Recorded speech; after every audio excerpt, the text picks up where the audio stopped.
2025-26 ஆண்டிற்கு ஒரு தொழிலாளிக்கு 9,000-உம் 2026-27 2027-28 2 ஆண்டுகளுக்கு 4,000-உம் 4,500-உம் வழங்குவதென இருதரப்பும் ஒத்துக்கொண்டனர். அதன் அடிப்படையில் ஒரு தொழிலாளிக்கு 18,000 ரூபாய் ஒரு தொழிலாளிக்கு கிடைக்கும் என தெரிவித்துக் கொள்ள விரும்புகிறேன்.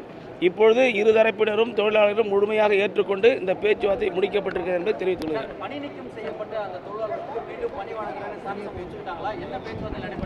அது சம்பந்தமாக இன்றைய தினம் இந்த ஊதிய உயர்வு மற்றும் இதர கோரிக்கைகள் சம்பந்தமாக பேச்சுவார்த்தை பேசி முழுமையாக இருதரப்பும் ஒற்றுக்கொள்ளக்கூடிய வகையில் சுமூகமாக பேசி முடித்திருக்கிறோம். அது சம்பந்தமாக இந்த 23 பேர் 25 பேர் தற்காலிக பணி நீக்கம் செய்யப்பட்டிருக்கிறார்கள். அது குறித்து விரைவில் பேச்சுவார்த்தை அவர்களை மீண்டும் பணியில் சேர்ப்பதற்கான முயற்சியை தொழிலாளர் நலத்துறை எடுக்கும் என்பதை தெரிவித்துக் கொள்கிறேன்.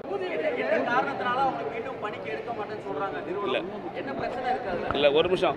மாண்புமிகு தமிழ்நாட்டினுடைய முதலமைச்சர் அவர்கள் இன்றைய தினம், அதாவது ஏற்கனவே நானும் தொழிலாளர் துறை அமைச்சர், தொழில்துறை அமைச்சர், சிறு குறு தொழில்துறை அமைச்சர், நெடுஞ்சாலைத்துறை அமைச்சரெல்லாம் நாங்கள்லாம் கூடி ஏற்கனவே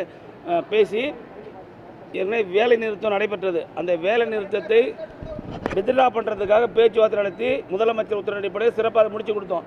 இப்போ நடந்த பேச்சுவார்த்தை என்னென்னா ஊதிய உயர்வு மற்ற கோரிக்கைகள் சம்பந்தமான பேச்சுவார்த்தை.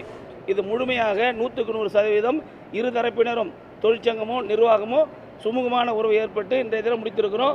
இந்த 25 பேருக்கும் விரைவில் வேலைவாய்ப்பை பெறுவதற்கு நாங்கள் நிச்சயமாக தொழிலாளர் துறை தொடர்ந்து பேச்சுவார்த்தை நடத்தி மீண்டும் அவர்களை வேலையில் சேர்ப்பதற்கான அனைத்து நடவடிக்கைகளும் எடுக்கப்படுகிறது.